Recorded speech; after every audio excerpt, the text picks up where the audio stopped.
قرآن و سنت میں وہاں نماز لازمی ساتھ میں چپکی ہوئی. تو اس لیے آپ کو نماز تو پڑھنی ہی پڑھنی ہے, اس میں تو نو کا آپشن ہے ہی نہیں. یہ ثابت کرنے کے لیے ہم کیا ہیں, مسلم ہیں, مرد کو بھی عورت کو بھی. اور یہ صرف بر صغیر میں ہے. ملیشیا میں ہم نے دیکھا وہاں مسجدیں بھری ہوتی ہیں, سب نماز پڑھتے ہیں, خواتین بھی پڑھتی ہیں ساری, اسکارف لٹکے ہوئے ہوتے ہیں وہاں, بے شک وہ اس کا جاب کر رہی ہے ہوٹل میں, کچھ بھی کر رہی ہے, نماز کے ٹائم پہ عورت بھی آئے گی مسجد میں, اسکارف پہنے گی, پھر وہیں اسکارف نکال کے بھی چلی جاتی ہیں, ٹھیک ہے نا, جیسے ہمارے ٹوپیاں رکھی ہوئی ہوتی ہے نا ایسے. افغانستان میں سب نماز پڑھتے ہیں, سعودی عرب میں سب نماز پڑھتے ہیں, دبئی میں عرب کے کیسے کیسے عیاش ہیں, نماز کے ٹائم پہ سارے ایسے لگے گا جیسے ان سے بڑا نیک دنیا میں کوئی ہے ہی نہیں. بادشاہ نماز پڑھتے ہیں, وزیر نماز پڑھتے ہیں. ہمارے ہاں ایک بہت بڑی لعنت ہے کہ ہوگا مسلمان اور اپنے آپ کو مسلمان بھی کہتا ہے, نماز کے وقت میں غائب. تو اس لیے امام احمد ابن حنبل جو بہت بڑے مجتہد ہیں, ان کا یہ فتویٰ ہے کہ ایک نماز بھی جو جان بوجھ کر چھوڑ دے گا اسلام سے خارج ہو جائے گا. اگرچہ جمہور کا یہ فتویٰ ہے کہ خارج نہیں ہوتا, کفر کے قریب ہو جاتا ہے وہ, لیکن امام احمد بن حنبل کی کوئی کم حیثیت تو نہیں ہے. سعودی عرب میں انہی کو فالو کیا جاتا ہے. شیخ بن باز, شیخ صالح العثیمین سعودیہ کے مفتی اعظم رہے ہیں, ان کا فتویٰ اب تک چلا یہی آ رہا ہے کہ ایک آدمی اگر فجر کی نماز کے لیے الارم نہیں لگاتا, اس نے صبح 8 بجے آفس جانا ہے, رات کو سویا صبح 8 بجے کا الارم لگا کے, تو یعنی اس نے پکا ارادہ کیا ہوا ہے کہ میں نے فجر میں نہیں اٹھ رہا. ایک تو ہوتا ہے نا آنکھ کھلی نہیں, ارادہ تو تھا, نہیں کھلی آنکھ, پکا ارادہ کیا ہوا ہے. انہوں نے کہا یہ اسی وقت مرتد ہو جائے گا, کیونکہ اس نے پکا ارادہ کر لیا ہے نماز کے قضا کرنے کا, پکا ارادہ کر. وہ یہاں تک ان کا فتویٰ ہے کہ مرتد ہو جائے گا اس کو اگر توبہ نہیں کرتا اور توبہ کا اعلان نہیں کرتا باقاعدہ, تو اس کو مسلمانوں کے قبرستان میں دفن کرنا بھی جائز بولو نہیں ہے, اس کا نکاح بھی ٹوٹ گیا.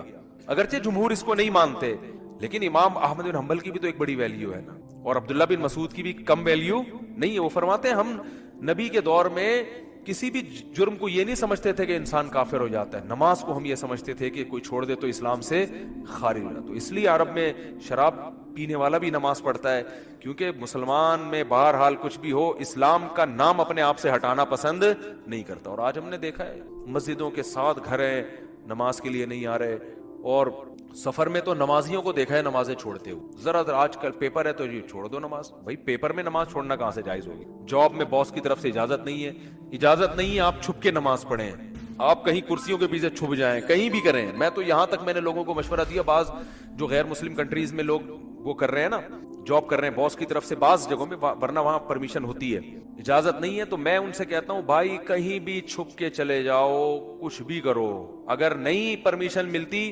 چھپ کے بھی نہیں پڑھ سکتے تو جاب چھوڑ دو. بس جاب کیا کرو, چھوڑ دو. جاب نہیں, پھر جاب جائز نہیں آپ کے لیے. فرض نماز تو پڑھنی پڑے گی, آپ جاب ہی نہیں کر سکتے, آپ کہیں بھی جاؤ.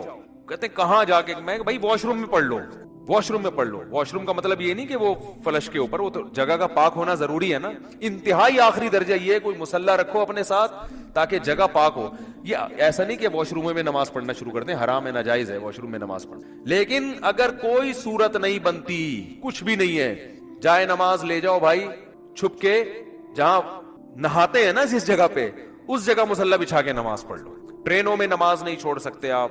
میں تو کوئی زیادہ نیک آدمی نہیں ہوں, لیکن ایک دو واقعات میں لوگوں کو صرف موٹیویٹ کرنے کے لیے. ایک دفعہ ہم بھاولپور سے چڑھے ٹرین میں, جب میں ٹرین میں چڑھا ہوں بھاولپور سے تو فجر کی نماز کا ٹائم ہو رہا تھا, اور رش اتنا تھا, حاجیوں کی اس وقت فلائٹیں بہت جا رہی تھی, کراچی سے ہی جاتی تھی, ملتان ایئرپورٹ نہیں بنا تھا اس وقت. تو اتنا رش تھا کہ جیسے ہی ہم ٹرین میں چڑھے ہیں تو اب پتہ چل گیا کہ بس ایسے بالکل سیدھے, جگہ ہی نہیں, رش اتنا زیادہ. اب فجر کی نماز وضو میں نے پہلے کر لیا تھا احتیاطاً, تو اب وہاں میں نے کہا بھائی نماز پڑھنی ہے. لوگوں نے کہا یہاں جگہ نظر آ رہی ہے, صوفی صاحب لوگ پھر تانے دینا شروع کر دیا, صوفی نظر نہیں آ رہا ہے, یہاں کوئی نماز پڑھے گا, پاگل ہو رہا ہے.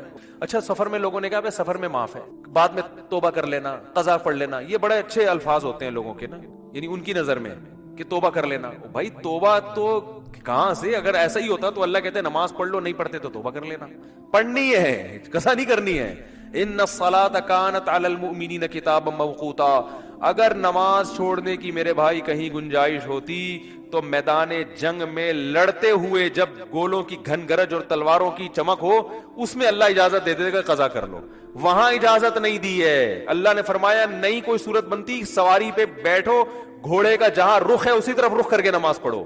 وہاں اجازت نہیں دی. اور آگے اللہ نے اس کی وجہ بیان کی ہے کہ میں اس لیے کہہ رہا ہوں یہاں پڑھنی ہے کہ نماز صرف پڑھنے کا حکم نہیں ہے. ان الصلاۃ کانت علی المؤمنین کتابا موقوتا، نماز مومنین پر مقررہ اوقات میں فرض ہے. یہ اس لیے جواب دیا کہ آپ کہہ سکتے تھے اللہ جب جنگ ختم ہو جائے گی پھر پڑھ لیں گے نا آرام سے خشوع و خضوع کے ساتھ. ابھی جنگ ہو رہی ہے، اللہ ابھی کیا جب جنگ ختم ہو جائے قضا پڑھ لیں گے بعد میں، ٹائم گزر جائے گا، پھر بہت ڈبل سجدہ کریں گے، ہم بہت لمبے لمبے قیام کریں گے. اللہ فرماتے ہیں نماز مقررہ اوقات میں فرض ہے، وہ ٹائم گزر جائے گا اگر جنگ ختم ہونے کا انتظار کرو گے. بہت مشکل ہے بھائی، نہیں آ رہی سمجھ میں تو جیسے زندگی گزر. فرشتے بہت اچھی طرح سے اردو میں بھی سمجھا دیں گے قبر میں. وہ کہتے ہیں میں نہیں بتاؤں گا، تو لوگوں نے کہا اب تو آپ کو سب بتانا پڑے گا. اور حقیقت ہے میں ان کا کسی کا مذاق نہیں اڑا رہا، سب کے ساتھ ہوگا. جو بھی کہتا ہے میں نہیں بتاؤں گا، تو جب دنیا سے جائے گا تو سب کچھ بتانا پڑے گا، اس کو سب بتانا پڑے گا بھائی. تو میدان جنگ میں اللہ کہہ رہا ہے کہ نماز مومنین پر مقررہ اوقات میں فرض ہے. تو میں ٹرین میں کھڑا ہوا تھا، میں نے کہا، انہوں نے کہا بھائی یہاں تو جگہ نہیں ہے. اچھا میری عمر بھی زیادہ نہیں تھی، تو وہ ایسی تھوڑی عمر ہو تو لوگوں میں روب بھی ہوتا ہے نا. ہم نے کہا کوئی جگہ نہیں ہے. میں نے کہا تو پڑے گا بھائی، کیونکہ ہم تو کیسے چھوڑ دیں بھائی، اور سنتیں اب چلو مجبوری ہے چھوڑ دیتا ہوں، 2 فرض تو پڑھنے ہیں. لوگوں نے کہا جگہ نہیں ہے. میں نے کہا جگہ بن جائے، کیونکہ فرض جو نماز میں فرائض ادا کرنا بہت آسان ہے. تو میں نے کیا کیا، وہ جگہ چونکہ لوگوں کے چپل تھے تو اس میں خطرہ تھا کہ ناپاک ہوگی، تو ایک چادر تھی میرے پاس، وہ میں نے ایسے نیچے ڈال دی. بچھانے کی بھی جگہ نہیں تھی. نیت باندھ لی، اندازہ پہلے لگا لیا تھا قبلہ کس طرف ہے. نہیں تو آپ آج کل تو موبائل پر ایسی ایپس آ رہی ہیں، اس سے فوراً پتہ چل جاتا ہے قبلہ کس طرف ہے. اندازہ تھا مجھے، رخ کیا ہم نے. اب یوں کرنے میں تو کوئی نہیں رکاوٹ ڈالتا نا، یوں کرو نیت باندھ لو بھائی. اگر ہاتھ اٹھانے کی بھی جگہ نہیں ہے تو ہاتھ نہ اٹھاؤ، یہ رفع الیدین تو کوئی واجب نہیں ہے. اللہ اکبر کہہ لو اور نیت باندھ لو. ہاتھ باندھنے کی جگہ نہیں، ہاتھ چھوڑ کے کھڑے ہو جاؤ بھائی. سورہ فاتحہ پڑھی، سورت ملائی.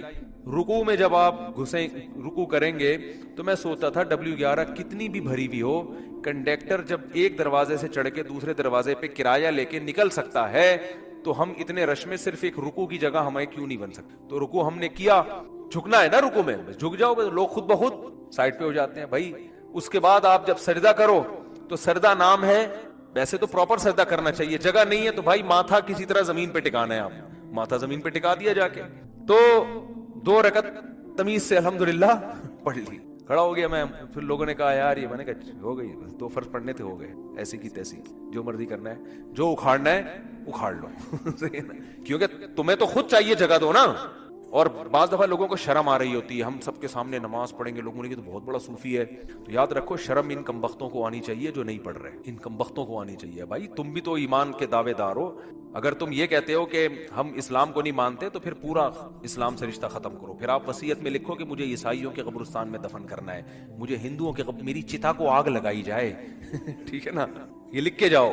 جو نماز نہیں پڑھتا لکھے کہ بھائی میں چونکہ نماز نہیں پڑھتا اور میں مانتا ہوں یہ ٹائم ویسٹنگ ہے اور یہ کیا مولویوں نے نماز رکھا ہوا ہے، تو لکھو کہ میری چتا کو، ایک ہندو ابھی مسلمان ہوا ہے تو میں نے، وہ مجھے کہہ رہے تھے کہ میں لائیو سب کے سامنے کلمہ پڑھوں گا نا.